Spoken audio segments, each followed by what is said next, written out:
Hello, good afternoon to all of you students. Today, in this video lecture, we are going to learn some points of our chapter 1 of Chemistry of Biomolecules. Chapter 1, that is Introduction to Molecular Logic of Life. This is our first chapter. We are taking some reviews. So, in the chapter, and particularly in this video lecture, we are going to study two important points. That is, first one is what are the unicellular organisms and multicellular organisms, their definitions and various examples. Then, what is the difference between unicellular organisms and multicellular organisms? And in second half of this lecture, we are going to study what are the prokaryotic cells and eukaryotic cells, their definition and difference between these two with their examples. Now let's start with unicellular organisms. So, as the name implies, what is mean of unicellular? Unicellular organisms are made up from single cell. Only single type of cells are present, and that's why such organisms which are made of, composed, developed by a single cell are always called as unicellular organisms. Particularly, these are very oldest form of life. Whenever form is generated, we say that there is a origin of living organism. Then it is observed that unicellular organisms are very oldest form, and particularly such kind of records are observed in various kinds of fossils back about 3.8 billion years from the records of fossils.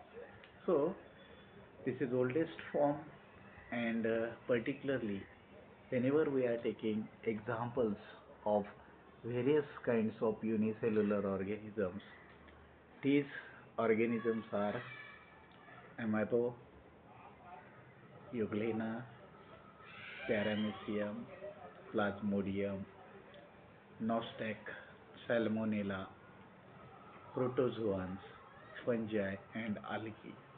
All these are the unicellular organisms. Amoeba, Euglena, Paramecium, Plasmodium, Nostac, Salmonella, then protozoans, fungi, algae. All these are the unicellular organisms. These are the examples. So, this is about definition and example. Now, whenever second type of organisms are considered, these are the multicellular organisms. Now, name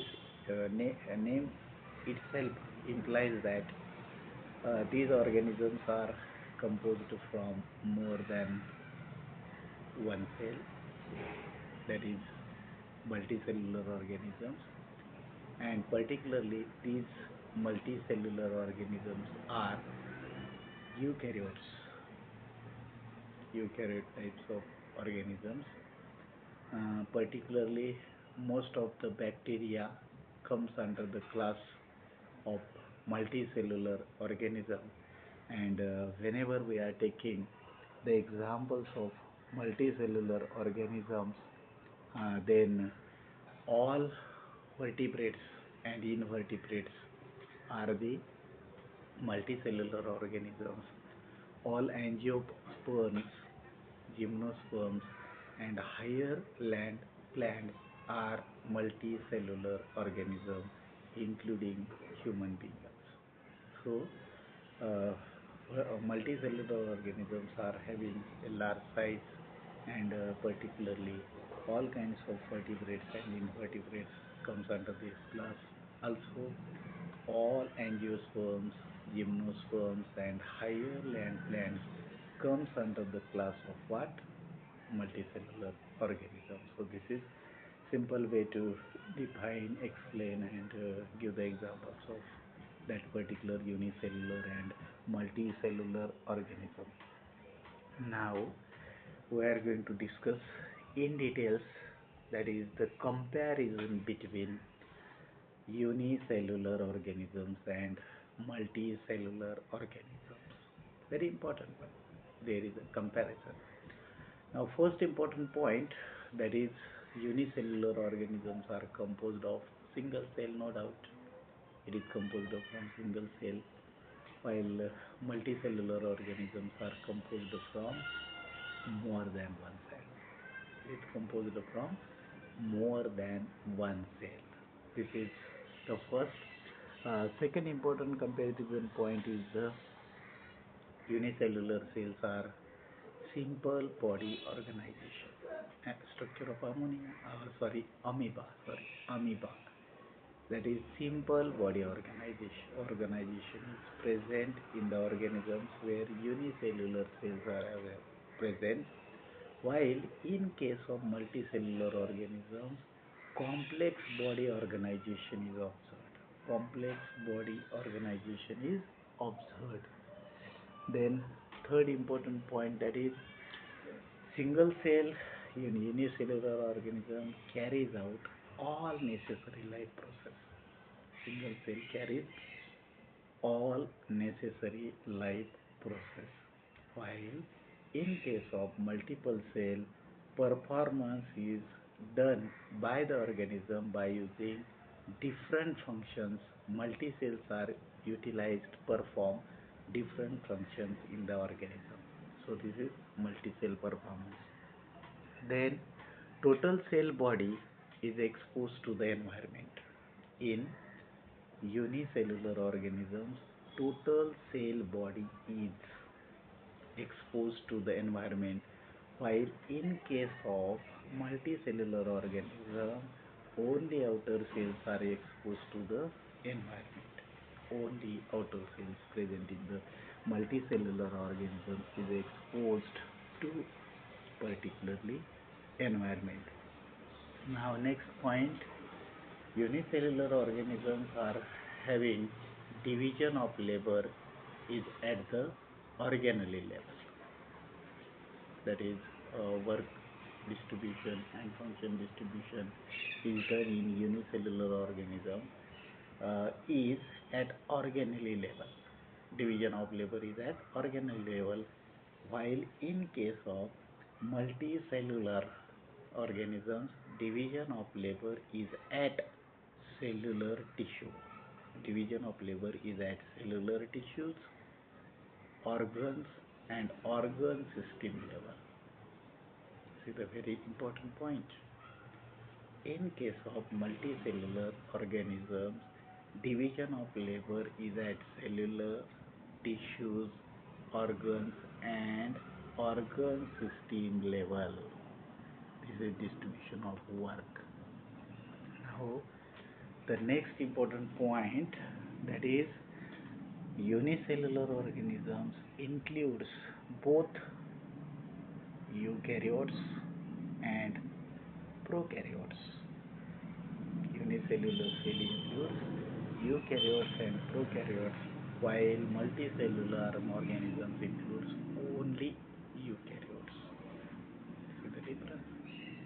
In unicellular, both are present, eukaryotes and prokaryotes. But in case of multicellular organisms, only eukaryotes are present. Next important point which provides the difference between unicellular and multicellular is the lifespan of unicellular organism is usually short. Amoeba example. Lifespan of unicellular organisms is very short, while multicellular organisms have a comparatively longer lifespan. Multicellulars are having comparatively longer lifespan. They live longer time. The next important point, injury to the cell leads to the death of organism. In case of organism with unicellular nature, injury to the cells leads to the death of organism. While in case of multicellular organisms, injury to a cell does not cause the death of the multicellular organism. It does not causes directly death, but it may be recovered. So this is important difference. Then in case of unicellular organisms, asexual reproduction is a predominant. However, sexual reproduction is also seen conjugation or in this way in case of unicellular organisms. While in case of multicellular organisms, a reproduction happens sexually as well as asexually. In the both manner, multicellular organisms reproduction takes place sexually or asexually. So this is important difference how the reproduction takes place. The next important point, that is in unicellular organisms, cell differentiation is absent. Differentiation of cell is absent because it contains only one cell.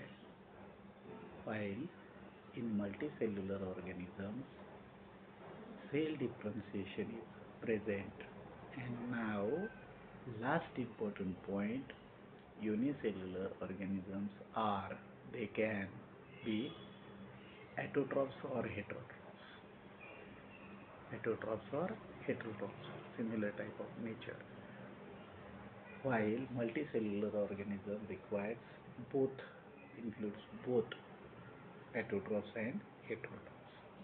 In multicellular, out of only one is present. In unicellular, either autotrophs or heterotrophs. But in case of multicellular organisms, they include both autotrophs as well as heterotrophs. So these are the difference points that explain unicellular organisms as well as multicellular organisms. So this is important point. Now we are moving towards our another point, that is prokaryotic cells. What are the prokaryotic cells? Now the term prokaryote is derived from Greek word pro, means before, and karyon meaning kernel. It translates to before nuclei. So prokaryotic cells are considered, that is, they translate to before nuclei. Right? This is first. Second, prokaryotes are one of the most ancient group of living organisms on Earth, with fossil records and dating it is back to 3.5 billion years ago. 3.5 billion years ago. So prokaryote means the origin is before nuclei. They translate to before nuclei, and the oldest group of living organisms on the earth, that is back to 3.5 billion years ago. This is first one. Second thing, these are always using, prokaryotes are always using chemical energy, while others are using sunlight energy. This is very important one. Prokaryotes are using chemical energy, while others are using sunlight and its energy, that is photolytic energy. So prokaryotic cells are comparatively smaller, as much simpler than eukaryotes. Smaller cells are there, and the other defining characteristic of prokaryotic cell is It does not possess membrane-bound cell organelles. Prokaryotic cells are having no membrane-bound organelles, such as nucleus. Nucleus is a membrane-bound organelle. Reproduction happens through the process of binary fission in case of prokaryotic cell. So this is simple explanation or definition related with prokaryotic cell. In brief, I will again repeat.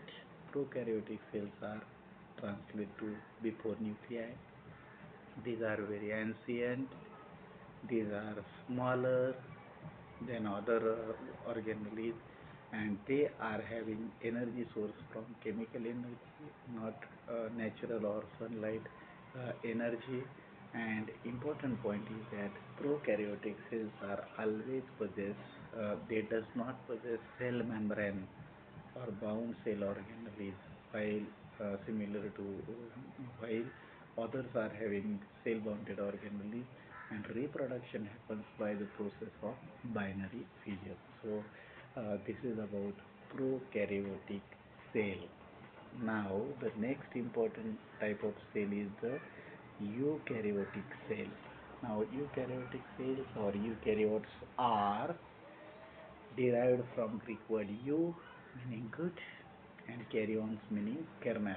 Again they are translated from true nuclei, means eukaryotic cells are always developed from two nuclei. These are very complex and much more larger than prokaryotes. As per the size compared, eukaryotes are comparatively large size and prokaryotes, they include almost all major kingdom except Monera. So structurally, eukaryotes are having large size, and eukaryote possess cell wall, support and protect the plasma membrane, while prokaryote does not support the protection of plasma membrane. These cells are always, eukaryotes are always surrounded by plasma membrane, and it controls the entry of and exit of certain substances. So plasma membrane is present in eukaryotic cells. They are having support by protection by plasma membrane and control the entry and exit of certain substances. The nuclei contains DNA in case of eukaryotes, responsible for storing all genetic information.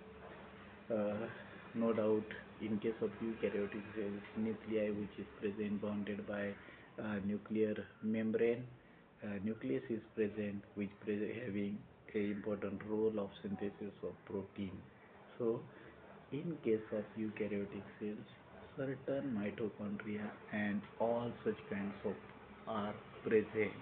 So this is very important one, which explain the various kinds of that particular structure in case of eukaryotes, and they are having particularly such kind of particular responsible way to creation of energy. So this is a brief explanation related to eukaryotic cells. Okay, thank you.